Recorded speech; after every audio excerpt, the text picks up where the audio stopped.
right, welcome everyone to the third of our School of Landscape Architecture Academy of Art lecture series in the fall of 2019 here. I just want to welcome everyone in the room and everyone who's watching live online and everyone who's going to be watching this later for the recorded version. So I'm very excited tonight. We have a very special guest, a landscape architect from Oslo, Norway, who has been here in the Bay Area for the last 6 to 8 months or so. He has asked to do his own introduction, which is actually great. I'm going to attempt to pronounce his name, Jan Bernigeroth. All right. And you can kind of take it from there, but welcome. We're really excited to have you here at the Academy of Art and to hear what you have to say. Thank you very much. Thank you. Thank you for the short introduction and the invitation to this guest lecture. My name is Jan Bernigeroth. Very difficult name. Still, my wife can't pronounce it correctly. I grew up in Leipzig, a town in eastern Germany. Experienced the fall of the wall for nearly exactly 30 years ago. And I enjoyed the freedom of traveling around in Europe after the years behind the Iron Curtain. I studied landscape architecture on the Technical University in Dresden and the Metropolitan University in Manchester, and had my first trip to the US in 1998 and joined the Mike Lynn graphic workshop in Manhattan, Kansas. Some of you perhaps and remember the program. I worked 2 years in Germany, and for 19 years ago I moved to Oslo, the capital of Norway. In this time I had the privilege to work in 3 of the best and well-known landscape architecture offices in Norway. And in the last 5 years, I was part owner of the office of Gulli Gulliksen Landscape Architecture. Parallel, I worked as an assistant professor for the Norwegian University of Life Science in Ås, which offers Europe's oldest educational program for landscape architects in Europe. The 100 years anniversary this year was celebrated with hosting this year's IFLA Congress in Oslo and Ås. Out of my special interest for art, design, and visualization of ideas, I worked in the last 20 years mainly with architectural competition and early phases in the projects. Normally, I would describe this as my biggest expertise, also as a topic for teaching and lecturing. But today's lecture will have a slightly different focus. I will take you to a little trouble to the other side of the world and show and present you 7 projects with focus on stormwater treatment. Stormwater treatment's still a quite new but global topic connected to the question of climate change, sustainability of urbanization, and the question how resilient our urban fabrics will be in the future. Beside the facts that the last super dry months here in the Bay Area and all the problems connected to it and all the people who are begging for the water, stormwater treatment is, if I understand it, also a big topic here at the Academy of Art University. Therefore, I guess I can save a little bit on the basics and can concentrate and have focus to show you the case studies from Norway. But, of course, some words to Oslo. As mentioned before, Oslo is the capital of Norway. It's a part of Scandinavia. There's a little map here. Norway is here. There's a part of Scandinavia. And have borders to Sweden, Finland, and far in the north to Russia. Without the help of the warm Gulf Stream, the climate condition in Norway would be much harsher. Oslo is located there, located in this area there on the Oslo Fjord and have around 670,000 inhabitants.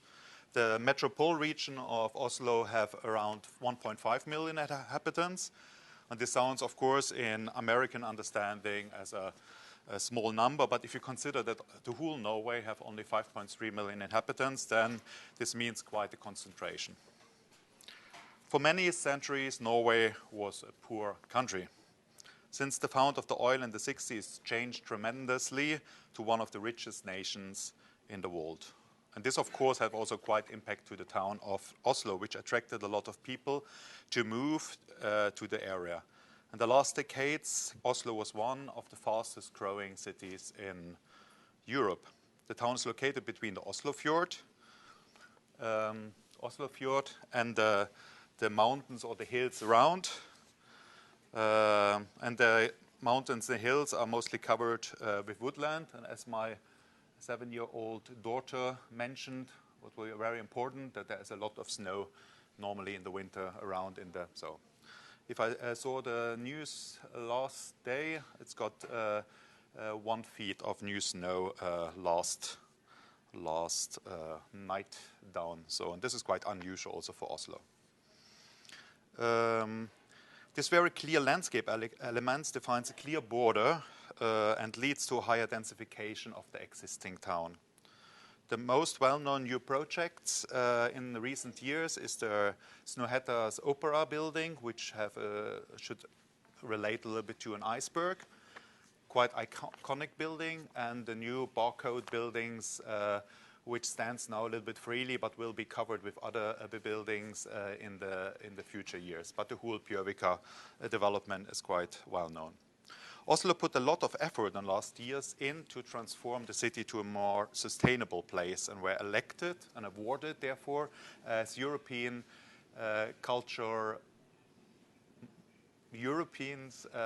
environmental capital of Europe. And you see the logo up there to the left.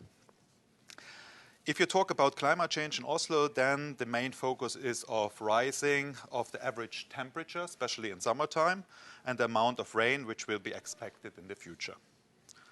Oslo is in comparison to the Bay Area, which facing, as I learned in the last months, really, really big challenges, in the lucky position that the land masses still rises from the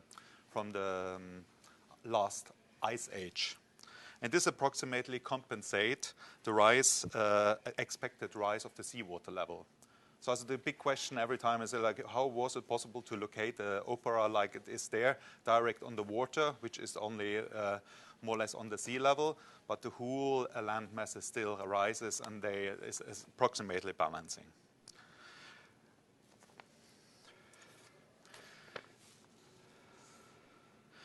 The prognosis for the rain in the future are that there's slightly more and stronger rain to expect in the Oslo region. These are bad news for the mainly mixed pipe system, which already today handle very badly the bigger amounts of rainwater.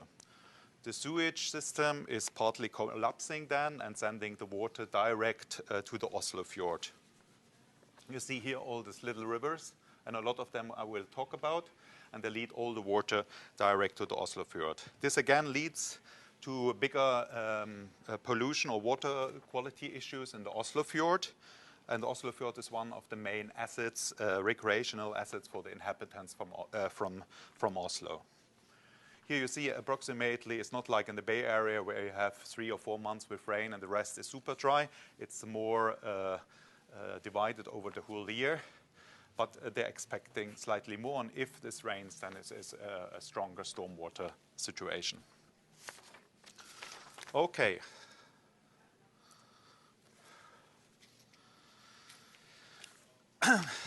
To handle and to adopt the situation, Norway and Oslo are using now a 3-steps system for the issues of the stormwater.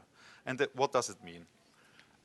Step 1 is smaller rains where it comes down to 20 millimeters, and there's the focus on capture and infiltrate the rainwater. There are these classical measurements like use of permeable surfaces, trees, green roofs, rain gardens, and bioswale.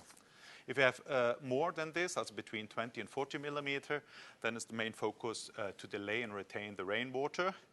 There, the measures still are rain gardens, but more ditches, bioswale retaining pools, to use the possibility to flood areas which are more adaptable to shorter times with flooding. There are, for example, soccer fields or other areas or squares, which could be slightly some hours underwater, and then it's also fine again. And then we have the step number 3. If it really comes a lot of rain down, 40 millimeters, it's approximately what they define as bigger stormwater. Then and if you can't fix, or if you don't have in the project the possibility to work more with the step 1 and step 2, then it's the focus to lead the water safely away with minimum amount of possible damage. And the measurements there are mapping of the existing floodways adaptation, so it's possible of the existing street level, secure erosion of affected areas, and of course also think about the buildings, structures, and secure them against the flooding and the damage.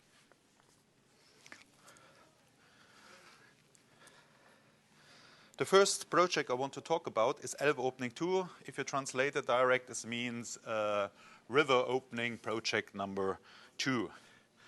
The project is located in Nydalen, which is on the river Akerselva, a little bit longer north from the city center from Oslo. And they call it also the mother of industrialization, the Huel River. Also the rivers are not very long, but this one have a lot of waterfalls and a lot of energy, and they used in the old times the energy for mills and for industrial complexes. But Nydalen in themselves is even more special because it's very high density of industry, and it was a little bit like an independent society, a little bit away from Oslo. This, I think, the first picture here, you see a picture from the 70s. And yeah, there is a river, and there's a little bit of river, but the rest of the river is built over, and there are building structures over. The project area which I talk about is approximately here. You see here still some of the old hall and the building over the river structure. And here I'm quite certain that this is a picture from inside the hall. So here was metal work. Also, they used quite a lot of chemical things, and this was very polluted area.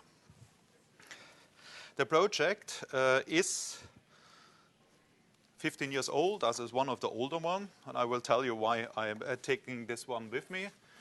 First idea we had, perspective drawing, and there was the idea because there was already 15 years of transformation process going on, and they took a lot of the old structure away. So it was nearly, it's getting difficult to read that there was this kind of industrial heritage. So the idea was here to keep at least the basic structure of this hall and to change it or transform it to a kind of arena which you could use, and was the centerpiece for this new area. Now I forget to say that the transformation from this industrial area was towards offices, housing, and education. Also they integrated also their kind of campus for a new economical high school for economics, a private one. So we sent this, and so then 3 days later we got a telephone call and said, oh, we liked your idea, but we have a problem. The company who preparing the building site, they demolished already all the structures. Also everything went away and was flat. So from the structure here was not longer so much over, only the 3 chambers of the Akerselva, which was in concrete chambers. So you see here is the new housing, which is Solsiden, which was a new big housing estate. And so we kept at least one of these, not pipes, but how you call it? Yes, kind of channels. We left it so to give enough space for the people and for the pedestrian, and then we transformed the other area to a more softer approach and a little bit more landscaping, and open these 2 chambers completely up. What you see here is that we have quite difference between the stormwater situation, which are approximately here, also really filled up, the normal water in autumn or in spring, and then we have the summer conditions, which are nearly no water in the river. So how you can how you can transform this situation to a situation which works in flooding, in stormwater, but also in summertime as a recreational spot. And this I will show you with the next slide. This is the master plan for 15 years ago, which I draw.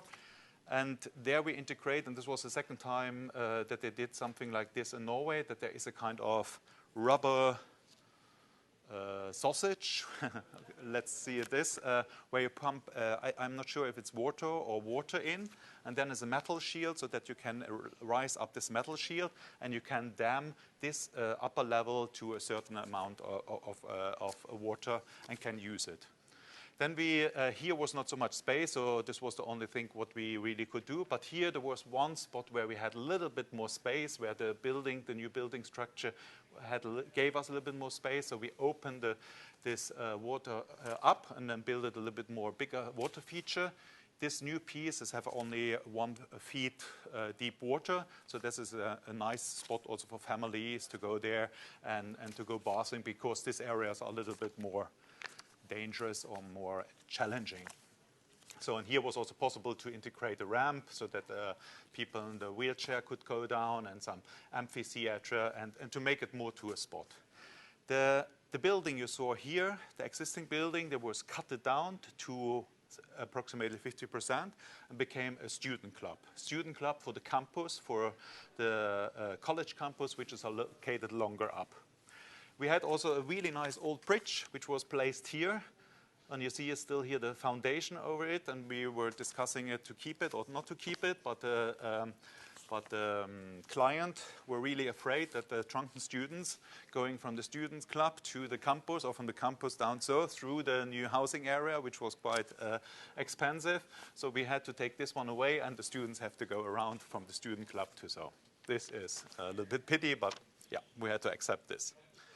So these are some pictures from the final pictures, where you see this more where the water chamber is still under, the harder side and the other side.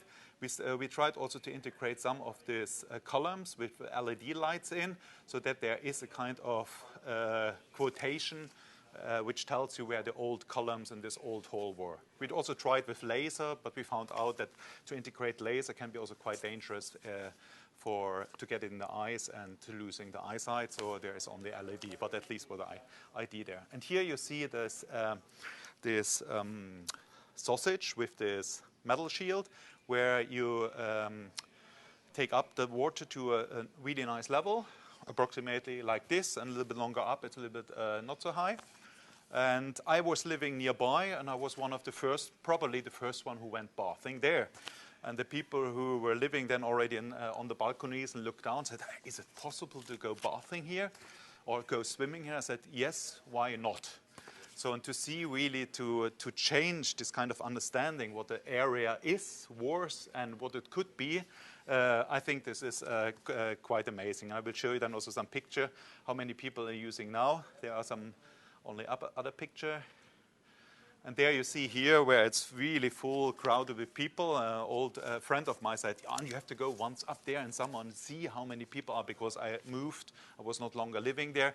So to stay there and to see how many people are now using it as a natural a recreational spot and bathing spot in the middle of the town, these are the moments where you think as a landscape architect, yes, I have a fantastic job and this is really nice.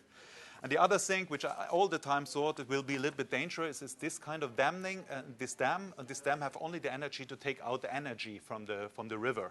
So, but now the people using is actively and sitting there like in a jacuzzi, in a cold Norwegian jacuzzi, and these are now the best spots. So this is quite cool to see. And one little extra thing, if you talk about stormwater, this project was one of the first one in Norway as a housing estate. We took a little bit of surface water and put it and make that something out of it. And there was this central axe which the water was collected to. And if it's enough water in the system, then the water comes out here, and there's a kind of waterfall gimmick, and you could go under this. But this happened not so often. Okay. Project number 1. Now we're coming to Deichmanske Street. Deichmanske is finished from 2016. This is the first integrated stormwater project in an existing open context in Oslo. The goal is to change the pipes up surface system to an open, completely open solution. Yeah. Here the kind of presentation and so on, very classical. Permeable surfaces, open water systems, rain beds where the water goes in, the roof water should be lead in, and use also this as a possibility to take the traffic completely out and to create more recreational areas in between. Here is what we talked about before, step 1, step 2, step 3. Step 0, it means there's no rain. Step 1, where it is filling in these different rain beds and what's going on if it's really it's more rain, and what's going on if you need a safe way where the flood goes away. The interesting thing here was that there is not so much experience with rain beds in Oslo. And we have the special situation that especially in March, April, it's over 0 degrees, also the soil defrost. But then in the night, the frost again. And it could happen then on the daytime that comes a lot of rain down to a frozen underground, and how this rain beds handle. This everybody a little bit afraid and said, how will be this and so. So there was not so much expertise. And what they used here, and I think this is quite amazing to say, okay, we used this 9 different rain beds and built completely 9 different rain beds and see a little bit what works best. And this is about the layer structure, about the material using, the planting, and check and using a little bit less as a rain bed lab in a bigger scale to give some answers in the future and to say, okay, this should be the solution in the future for general in Oslo. This works best. These are some pictures from right after they finished and where they put the plants, the first plants in, and then I think it's already 1 year later. And here's some details from the rainwater pipe where they're going in, the open ditches, and some vegetation pictures. And then they had also a little bit extra money. And then they had this big, huge granite elements, which are a little bit like an art installation where the water comes in and something happened with the water. And this also to stimulate a little bit the children to play a little bit and to experience the water.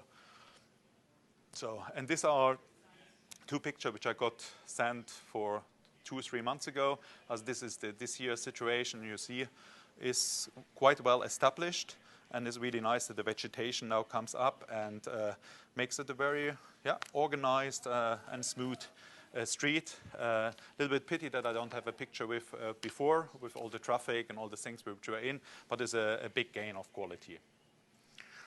Okay. Third project, which I wanted to present, and this is Vollebekk Skole, which is one also in a transformation area, a little bit more to the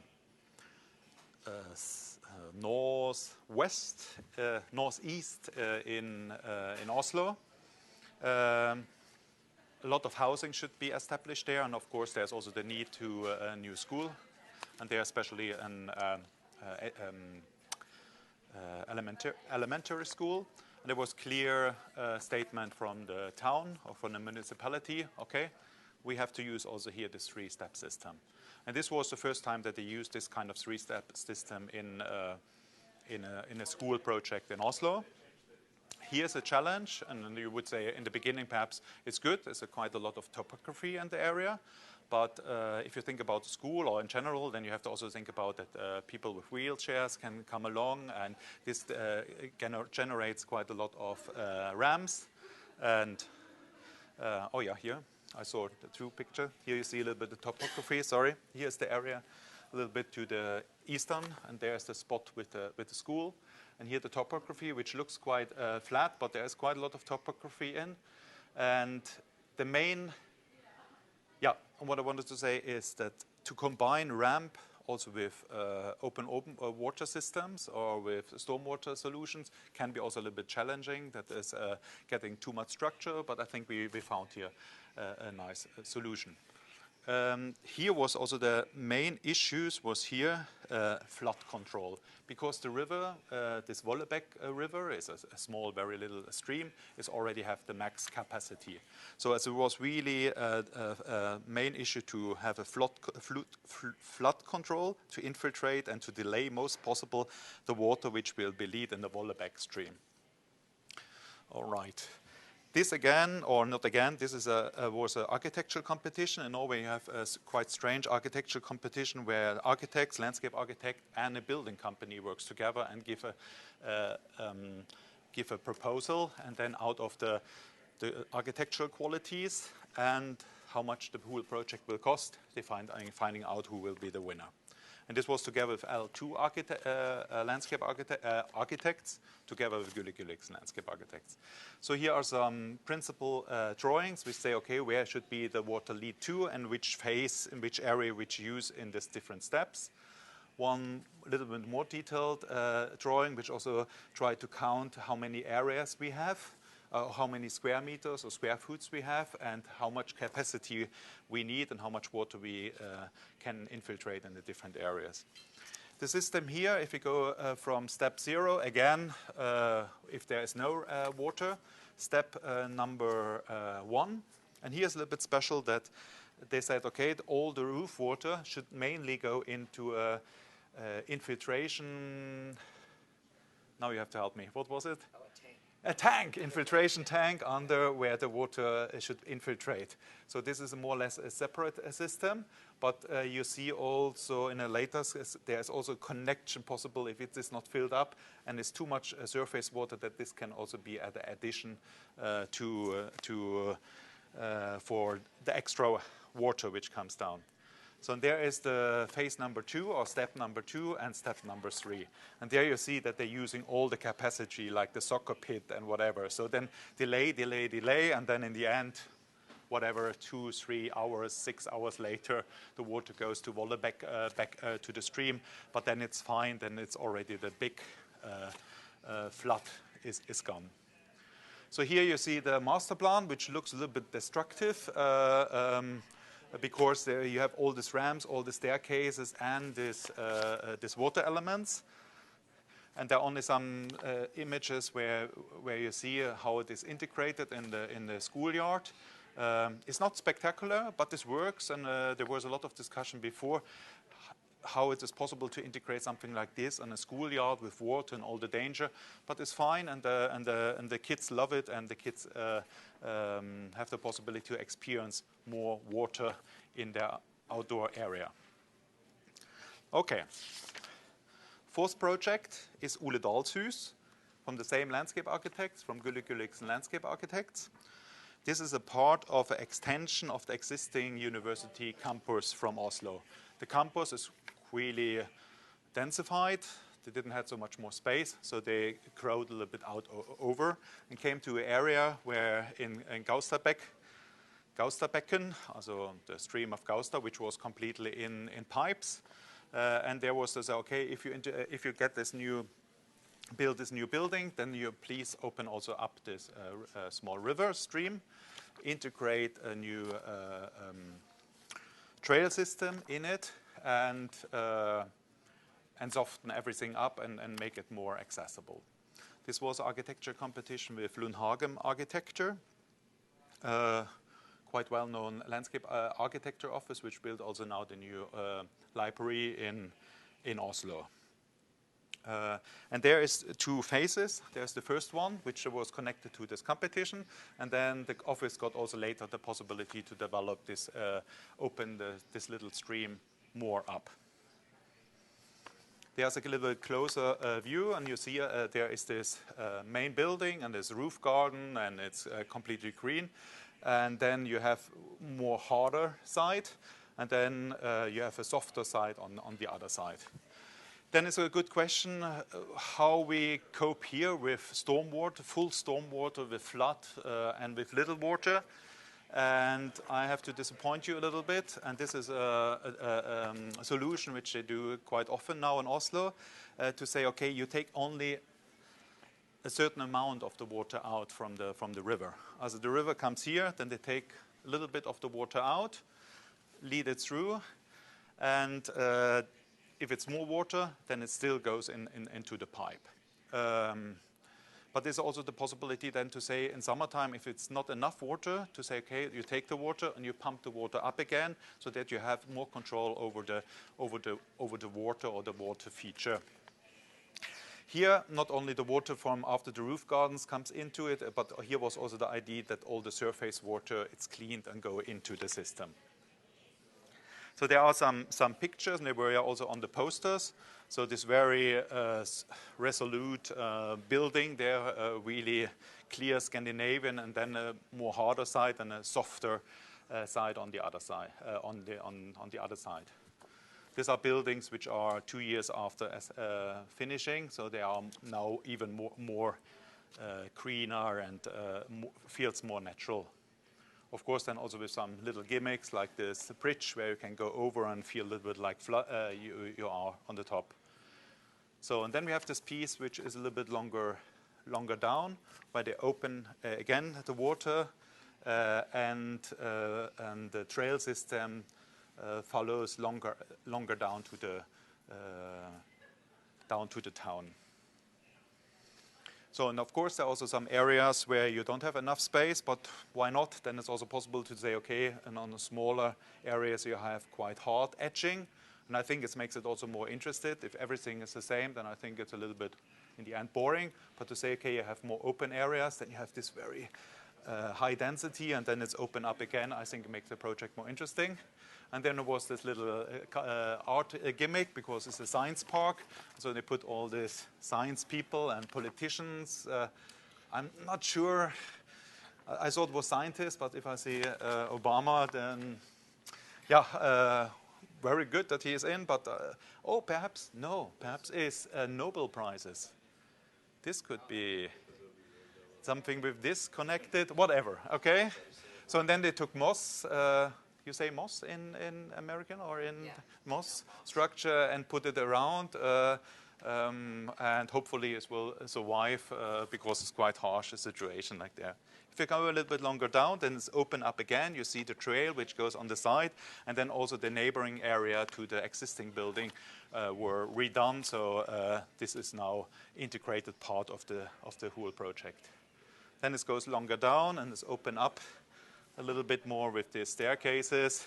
But of course, then in the end, here's the end of the story. The water goes again in the pipe, and we have to wait that the next project will open up the next piece of the river.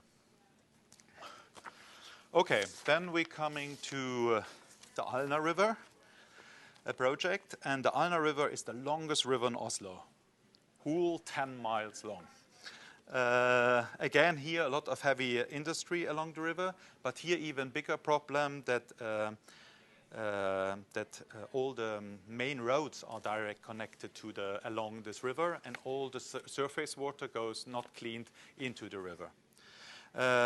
In extra, we have this problem what I described before, that if the sewage system can't handle all this mixed water, then it goes right into Alna. So therefore is Alna River one of the biggest polluter for the Oslo fjord, which is a big problem. Until 1980s, they tried hard to canalize and to put the whole river into a pipe. But 2007 came a decision to agree to Alna environmental park plan. And this was scheduled to reopen the stream and to work to improve the water qualities and make the whole river more accessible. So this is, you see a little bit where we are. This is out of a book which I wrote about new landscape architecture in Oslo. It's approximately 6 years old, and we took it in. We were the first project in, and here's the city center, here's the Oslo fjord, and the river goes all the way again from the mountains or the hills on the top and going on the eastern side all the way down to Oslo. I have also one copy with, because a lot of the projects I describe are in the book about Oslo New Landscape Architecture. I can give it to you, and you put it in the library, or you can keep it.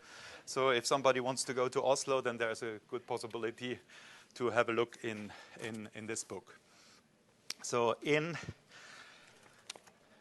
2002, the old office where I worked, 13 Landscape Architect, and Tormod Sikkeland, he really puts himself together and make the document as 300 pages document, where he went really kilometer or miles by miles through this along this Alna River, and with this little scribbly style, draw a vision of all the areas, how they could look like.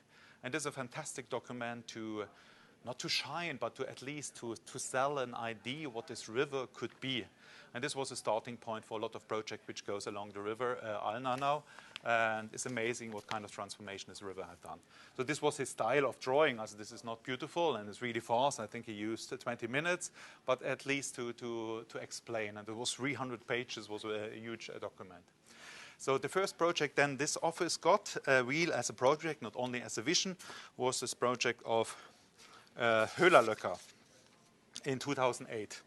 And we have to be honest, as a 2008 open over, as this stormwater treatment was a quite new topic for Norwegian landscape architects, and there was not so much expertise in the town or in the country. So they allowed, or they worked much together with especially German engineer companies and landscape architects firm. And there is especially this Atelier Dreiseidel, which you perhaps also known in the US with some project in Portland, and so they are quite well known and now also worldwide. And they worked here together in this project. The idea was here to take, again, only parts of the river out, which was really polluted, and to build two sedimentation dams, which they called a kind of cleaning machines, where the water is cleaned, or at least this water which goes through the system, and also the area around, which are a lot of industrial areas, that all the surface water goes in and be also cleaned here. And of course, extra, this is a very mixed neighborhood with industry and some single housing to create here in this no man's land a place where a kind of park or a spot where the people could meet and have fun together. So these are some images where they open up this waterfall and make it also accessible.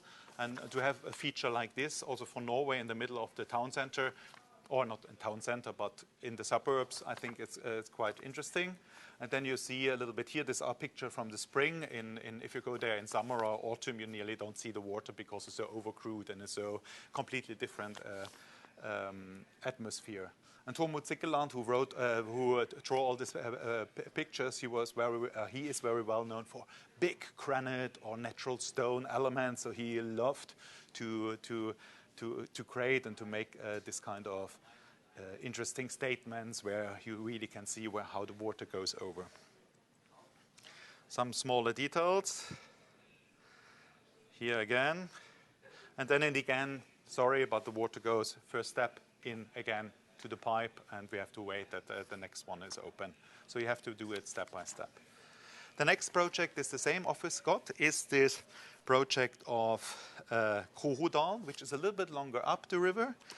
And here was the goal to use the area and the river to handle better stormwater situations, very clear stormwater, increase the self-cleaning of the water, increase the biological diversity, and increase the value of recreation.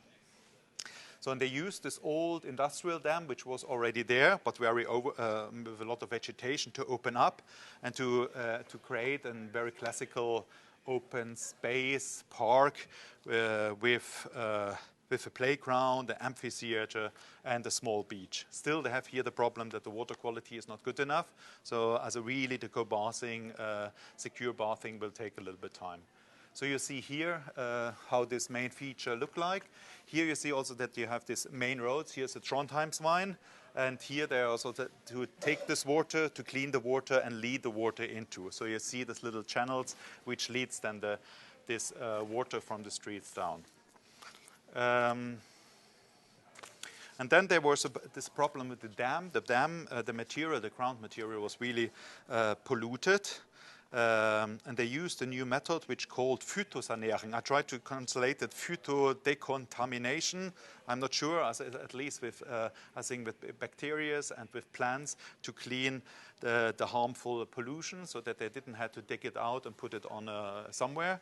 So they could fix it there. It was, I think, first time used in Norway. And then, of course, they used a little bit money to reconstruct and to make this dam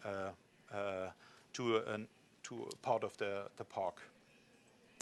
So, and the nice thing with the Alna, and this is in Oslo every time, you open up the river and you put a nice trail system in. And because you have very different situation in Alna, you get a really nice trail system which are really diverse, which are really nice for a Sunday walk or to take the BART up to the starting point and then go all the way down. So this is getting more and more nice.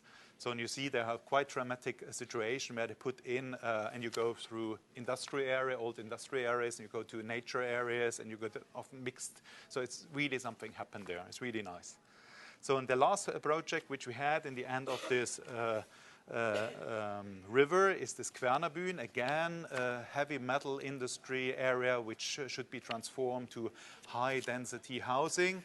And here again they took the water out, but only part water out, and to at least show that the Alna is there, that you can experience it. But here they were also too afraid to take all the water out, so this is a little bit only cheating on the top, but at least to show the river is there, or most of the river is underground, but we are here where the Alna is. Okay, then we coming to the last two projects, and there is from Bjørbeck-Lindheim Landscape Architect, very good landscape architect, very well known, got a lot of prizes for their projects. And the first project what I wanted to talk is the Nansen Park. And until 1939, this half peninsula was a typical Norwegian coastal cultural landscape, very sweet, with small hills, mixture of different landscape elements. And then 1937, they put the airport there. And the airport was till 1998. And there they took the whole landscape, make them flat, and put all this linear structure in, as it demolished, in a way, this cultural landscape. And then 1998, they closed the airport, moved the airport far out, 1 hour out of Oslo. And then they had a competition, and there was a Finnish team which won with a master plan which converted to housing and commercial areas with school and a central park. Here you see a little bit their proposal, how it should look like. And the idea was here that you have a finger system, a green finger system, which lead to a quite low point on the peninsula, where the water is collected. So all the storm water, all the surface water should lead to there, and then it should be collected there, and then it was free for the landscape architect to decide a little bit what they wanted to do. But if it's too much water, then of course to infiltrate. So, and the proposal, competition proposal from Bjørbeck-Lindheim was, if you think about the idea, to say, okay, you have this existing or the old landscape, which also find a little bit, which you have possibility to re-establish in this finger system and then in the park, and then you have all this linear structure from the airport, and they said, okay, the new park should be a combination of this more organic structures against the linear structure. As you see a little bit, like this is the image what they a little bit wanted, to have these two layers and put it to a new quality. An little extra thing was that there is a very special stone which you can't nearly, which you have their little hills in the old times, and it went all away. And they wanted to, you see a little bit image here, there where it's possible, they wanted to have give the accessibility to experience this kind of special stone, which is so special for this area, again, and make it possible to see it. So these are these elements. And if you go here to the to this little drawings, then you see a little bit how the water should be, with bioswales down to this river. Then there is a filter, biological filter, which cleans the water, and then it's possible to pump it up to the highest point near the fly tower, and have a kind of cascade situation. And if it's really too much water in the system, then the water goes over, and you have a kind of infiltration system here, where the water in the end disappears in the groundwater.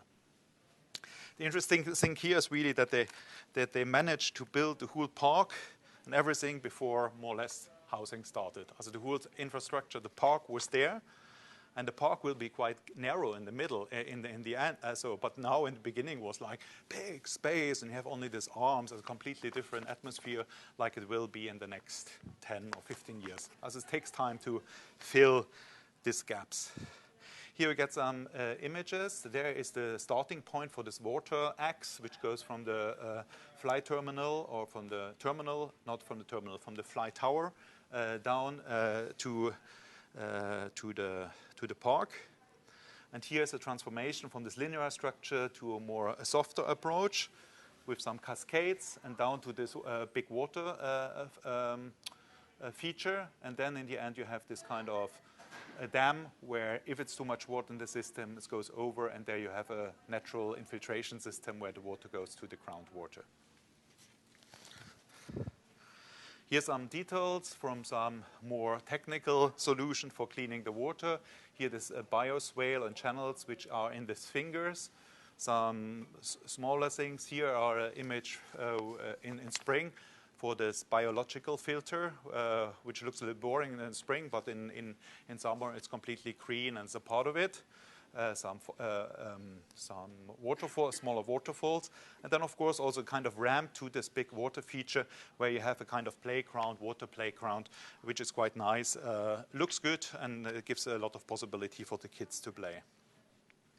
Here's this main waterfront along this lake, and there again you see very clear this sharpness of this linear structure from the airport against this more softer edges on the other side. Springtime, and then where the ramp goes into the water, and this is the last pieces of this playground. Okay, I couldn't find, I have to say, I found only some drone pictures, but they were protected, and I didn't want to start the process to ask them. In the last Google picture I saw, you see that this finger or this field's now filling up, but this takes time, and it will be a lot of people will living there, and there was also discussion to have a higher density after all. But I think they stay a little bit like this, and this park gets more and more framed with housing around, which change totally the atmosphere. But I think it's a fantastic project. So in the same landscape architect, and this is the last project I wanted to show, working with Ensure, which is also old area. Not so much industrial, but this was known as car town with a lot of car retailers and a little industry in between. And they got this year's Norwegian Landscape Architecture Prize because it's a very good project, but I think also because they're keeping from 2006 and they're still keeping doing it, and they will do it probably 5 or 6 or 7 more years. And it's quite amazing that the Landscape Architect's Office really have this continuity and works also with the same people so that you have a kind of certain quality in the whole project. So, and here you get some images from this car town and some old building. Remember this building? There comes later a picture where it's already now integrated. And this Hovinbecken, here now it's Hovinbecken, another little stream, is more or less also completely in the ground. So, and there is, the whole area should be transformed to mostly housing with over 7,000 new flats. We are quite close to the city center, only 3 stops with the BART to the city center. And the Hovinbecken, also this little stream, should be the main element which gives the whole neighborhood an identity. And there should be different outdoor rooms. And this was the competition, one of the, right after the competition, where they defined the different qualities of the different outdoor spaces and the connection with the outdoor space with this water system, which mainly goes through here, but have also little side areas where the water is lead in. Here again also an analysis how much fall or how much terrain we have and where the water really then in the end goes naturally. There are some images, and we start right in the up there, where the water comes out of the Again, out of a pipe, first it goes through a little cleaning dam to clean it up and to sedimentate the water comes out to get better control.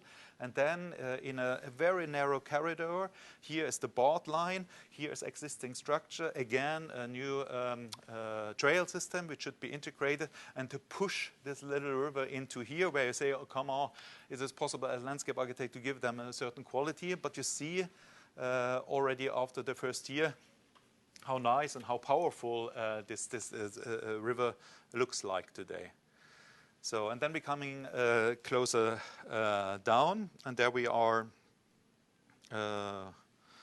this cleaning dam of the tilework dam, and a little bit later the Grenze dam. These are two water features which have more the cleaning function, and there are 65,000 square meters, square feet.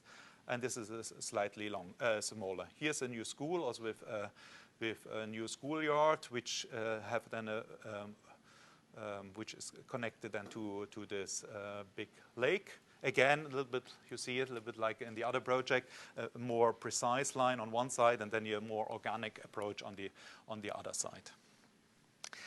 Only to say here, everything looks bigger, and this is correct. But also here, there is a limitation of 700 liters per second, which goes through the system. If it's more than this, it goes under in a pipe, and so that you have full control over the stormwater situations. Some images from this Teilwerk Dammen. And then you have a lot of side situation where water be cleaned. For example, here is along the Grenzewine, right beside a new bridge which goes over pedestrian and bicycle bridge. But the water from the sideways leads on the surface and it's be cleaned and leading then into the system later. And here again, also a little bit as inspiration, they have one landscape architect which is really good in drawing, and still, of course, in the times of digital and 3D rendering, whatever. But I think he's much faster, and I think he at least communicate in a very nice way what kind of quality he wants in its different areas with this river. So some images from how the river looks now, or side rivers looks now. Here was this bridge. We had this picture before here where it's lead in. As this is not the main river, this is more a side stream. Here is more the main river which leads through. There you see again this hall which we talked about, which is now integrated. And I think here's the architecture, I have to say, is not the best architecture. It's housing on a certain level. But even more is then important that the landscape architect have the quality which they manage to put in. So in the last piece, the water comes then here through the housing estate, and then we have this Gladengveien, which is the new promenade. And there's also the question how you can put something in here which have also a certain quality in a so narrow street situation.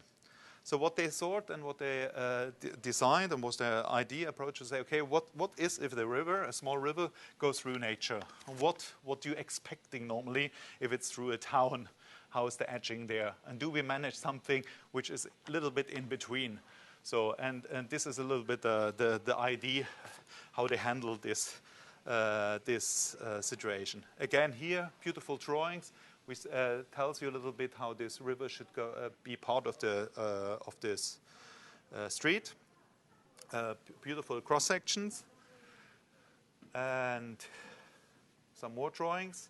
And of course, here again you need a concrete construction under to have a certain stability. It would be much more difficult in a so narrow cross section to have a more natural approach. But at least you can fill it and you can, let's say, make it more natural on the top. And this is a picture from the final result where this river is now part of the street. And a picture where they had a kind of official opening, which gives a nice feel how the people using it. And so this is one of the main landscape architects. He looks a little bit grim, but he I think he's super critical, and but he have really still control over the project. Quite amazing. This was the last picture from me. I have to thanks for the opportunity to be here, and I have to thanks for the 3 offices I worked before. I could use the pictures and the material, and Asplan Viak, which I haven't worked in, but they have done this nice Deichmanske street project. So thank you very much, and thank you for your interest, and I'm more than open for questions. Oh, thank you, Jan. That was great. My question is, I really want to know, well, first of all, what was the reason you decided to study landscape architecture? What inspired you? Yeah. What inspired me? Yeah. I think I got a little piece of garden in my parents' place, and to see how things growed and whatever was quite cool. Then I was a little bit tempted to study also art, but in times of the war broke down, it was very uncertainty about being artist. So I thought, okay, come on, do something where you can earn a little bit more money. And this was then landscape architecture. And I think it was a really, really good decision. And I think it's a stressful job, but you can make so much difference. Like in the first project I show you, to see all these people bathing there and have a good time. Come on, that's the best.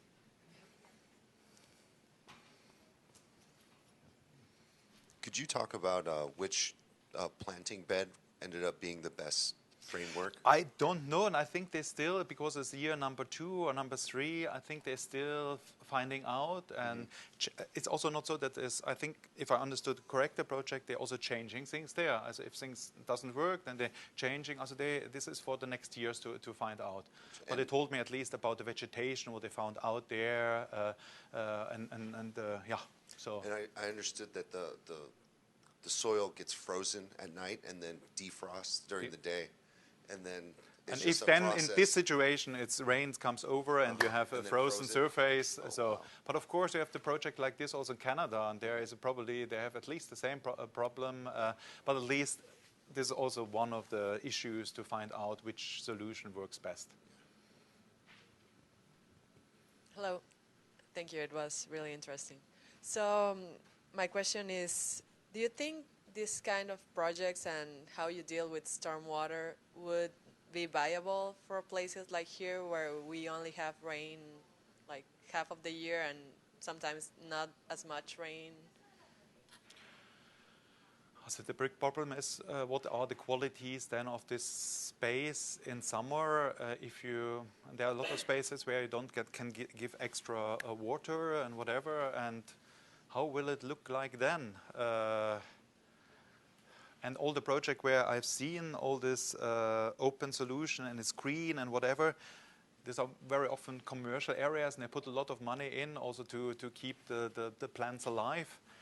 So I'm not 100% sure how much of these qualities you can direct. So I think you need adaptation for this 6-7 months, which is quite amazing that there's really no drops comes down. Or we're living in Lafayette, I think it's 2 times 20 minutes came water since end of April. This is quite harsh situation. Yeah. Have you considered community resident opinions into your designs, and did you get any unpleasant opinions on completed projects? Okay, now you have to be honest. The first project I've done, this was my project, so I followed up and so on. I think I didn't got any bad comments or whatever. The other projects are more projects which are also connected to the offices, and they following up, and what kind of feedbacks they then in the end got, and how much is every time also kind of filter. Yeah, so either you're in and you know it, and then I could answer it, but I'm not part of it, so it's difficult to answer. But I think Ensure got really, really good feedbacks.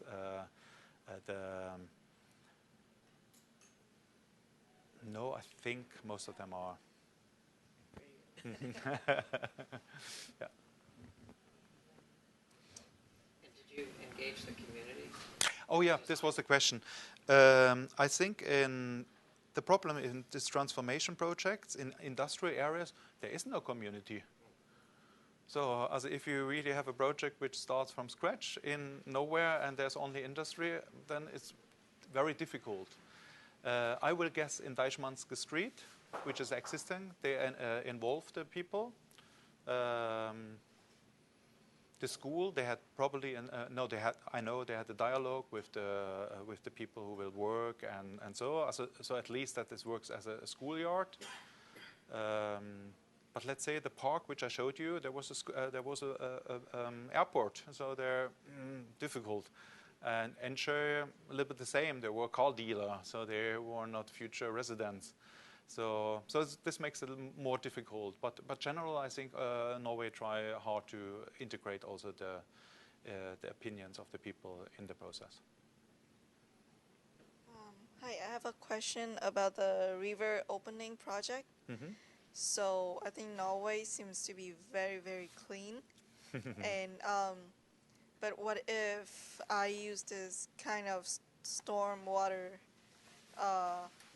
of the still plate going up and such things? And I know rivers sometimes they carry a lot of chemicals and runoff from agriculture and farmlands. Before is there like a filtration before the water coming down to the river where people like shower and such? And is there any like filtration when after the people there shower and play under the water? Is there any filtration after that when it goes down to other area? Okay, so I showed you a little bit how Oslo is located. We have this woodland around, and it's really woodland. So really, I as a German feel every time this could be natural, a national park because it's so beautiful there. It's really so. And out of this comes these little rivers, and then until it meets the town, there's very little pollution and very little agriculture. So the water comes in, and then the polluters is the town itself. In Akerselva, there are so many years, as a so old project, they opened so much of the area that the water quality is really fine. They had one big issue that there was one fabric pushed some chemical out, and all the fishes died, all the river down. So and it took years to come back that the fishes came back. But this was an accident. Alna, which I showed you, they still have issues. So then I think you have to do all these projects along the river in small pieces, step by step, and all of them will have an impact that the water quality in the end will be better. So because here's only the pollution not from somewhere else, it's only the town who pollutes the river. So all this transforming project will help also that in the future Alna river is safe to go bathing. Hi, my question is, I noticed that from the beginning of the lecture, you have some pictures that's from the project that finished several years or months later. So is that part of the responsibilities for landscape architects to come back to check the old project? I think you don't get paid for it, but as a landscape architect, of course, you want to see how it look like. So there are your babies. You worked so hard and pushed so much energy and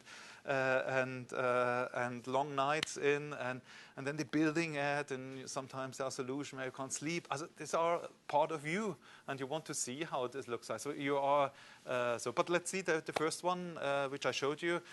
Because I moved to another place, I haven't been there. And then a colleague really said, yeah, Jan, it's a nice day, you have to go there. And it's amazing how many people are using it. So I think it's a natural following up, especially if you live in the same town, to see a little bit what's going on with it. And also learn out of it. For example, Akerselva, the trail system wasn't open. So we built a park which people had to go from one side in and then very difficult out because there was no connection along the river, finished connection. And then I opened this connection, and I thought this trail system, oh God, this is wide enough. It's nearly too wide. It should be a much more greener space. And then they opened it up, and I found out, should be the double size, because there's so many people who go there, and then you have erosion on both sides and it doesn't look so nice. So it's also a learning process to come back and to see what worked, what didn't work, and learn and do it the next time then better. Which of these projects is the most interesting one to you that combines purified water and the other functions?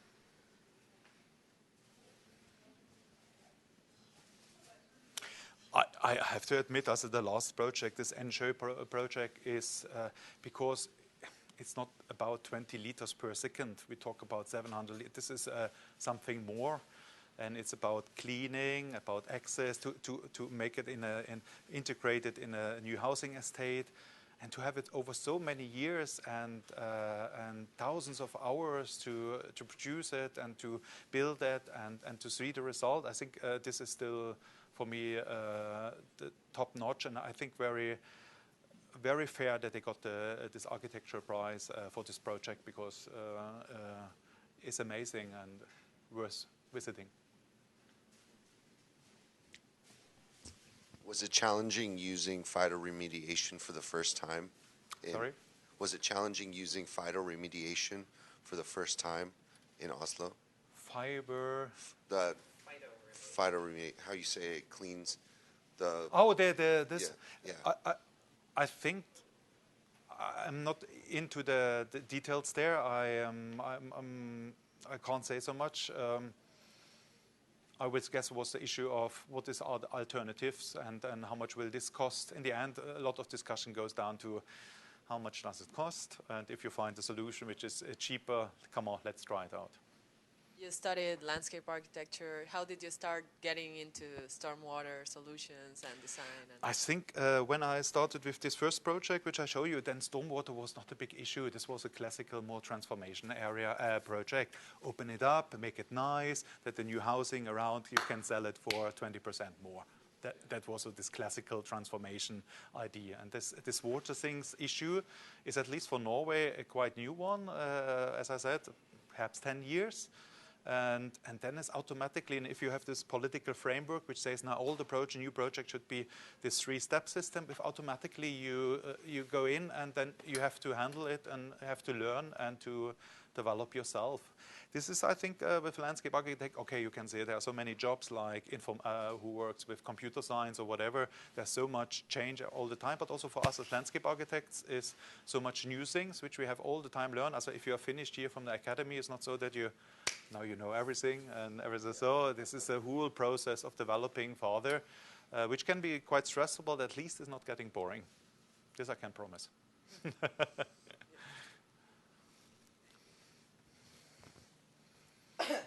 What are your priorities when you design stormwater systems?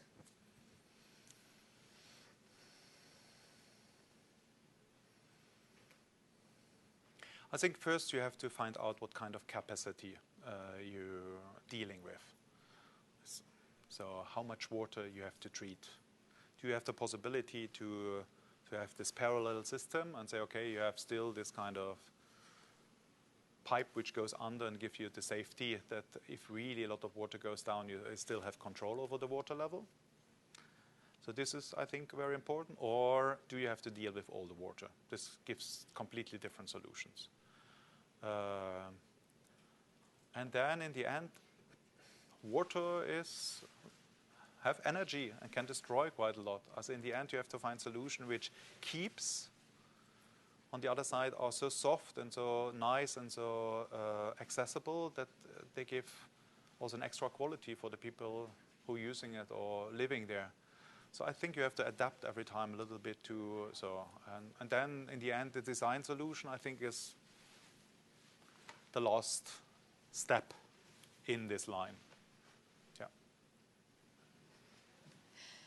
After the time you've spent here, are there any major differences you've seen in the professional approaches of landscape architecture here versus that in Germany, Norway, and the US? I have to admit that until now I hadn't so much contact with professional landscape. A little bit on the university in Berkeley, a little bit here, but not so much with professional landscape architects. So therefore, it's difficult to compare. I have to admit, I was last week by a lecture in UC Berkeley, and they talked about the new Microsoft campus and a new campus, thought campus from Google with a big hall. And hallelujah, these are amazing projects. And there is not only about stormwater, it's also recycle the water, make grey water to usable water for outside. There's much more so the focus that you have no water in summertime and you have to save the water, make something out. So this is like, when I saw this, then wow. But the issues are more complex and more complex than in Oslo, I have to admit. Also, if you see that you have so many dry months, and then comes the water down, and then you have the seawater rising, and there are so many issues. So you have to come with complexer solutions. So until now, what I saw now, also what new projects are which are coming, I'm quite impressed what the American landscape architects here in the area are working with. To follow up on that question, have you been able to bring the expertise from these projects that we've seen to any projects in the U.S.? And did you notice any substantial differences to gain approvals for any projects in the U.S.? I'm not working here as a landscape architect, so therefore I couldn't bring the expertise. So I have my own projects which I'm working with and which I was looking for after 20 years in this very hectic mile to have a little bit more time. So, but therefore, it's not this kind of so strong connection to the professional world here. So therefore, I didn't know. What was the second question? Sorry. Did you notice any substantial differences to gain approvals for any projects in the U.S.? This I have to say, it's falling apart because I'm not involved in the processes here. Have you ever included a water reuse component in any of these projects? This I have to honestly say no, because it's not the issue in Norway, because last year there was the first summer in Oslo where there was not enough water, and they started to say, okay, you can't water your outdoor areas like you do normally, and did some limitation. But until then, never happened before. So it wasn't a topic. Perhaps a topic now changed a little bit also with the drier summers and warmer summers and so, and will become more an issue. And then I think we can learn a lot from the Bay Area. But until now, in this project, it was more clear stormwater focus.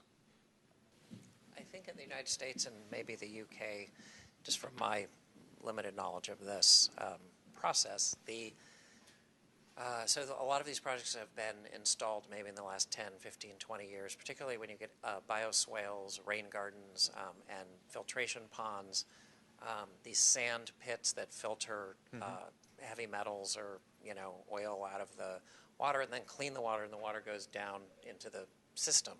So one of the issues has been now, 10 years later, is that you have these really toxic sand sumps, basically. And in many communities, at least in the United States, there was no real forethought into, well, what's in 10 years, you're going to have all this concentrated pollution in this one area.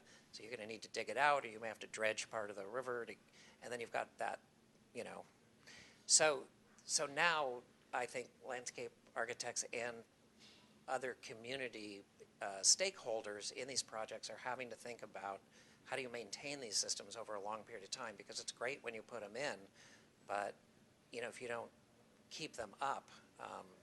So was there a consideration when you guys did it, or is it because No, I think it's still quite fresh, and I think this is a very interesting question. What's going on with all the sedimentation? Of course, you can clean it partly with with microbes which are in or whatever, and so. But in the end, you will have. And now it's big issues with microplastic. What's going on with all this microplastic, which in the end does it stays in these sediments, or goes then in the end into the groundwater, or what's going on there? Also, I think there are some questions to find solution to. And this is a really interesting question, which I can also take with me to Norway and ask the landscape architect. Is there any discussion about exactly what you're describing and the problems, what comes afterwards? What they found, and even the things, simple systems like bioswales, is you plant it, and most of the pictures you see of these things in Portland or San Francisco or wherever they are, they're really beautiful. They were taken 3 years in when the plants are at their peak. But really, to get rid of all that toxic sand 10 years later, you've got to basically dig it tear out the and whole build it thing up. apart, put in new sand, and put it back together again. And I guess I wonder if this is something we have to think about as a design problem of not only how are we going to clean the water, but what kind of systems we can design in to make the maintenance of those systems easier and more viable, because it's expensive. Yeah, this is expensive. We have to think about a little bit sustainability also. If you think about, okay, this is now the perfect solution, but if you have to dig everything out again in 10 years' time and to reinstall all the system, how sustainable is this then? Also, really, really good question. Yeah. All right. Well, Jan, thank you for coming. Thank you again for attending. And we will see you next time. Thank you.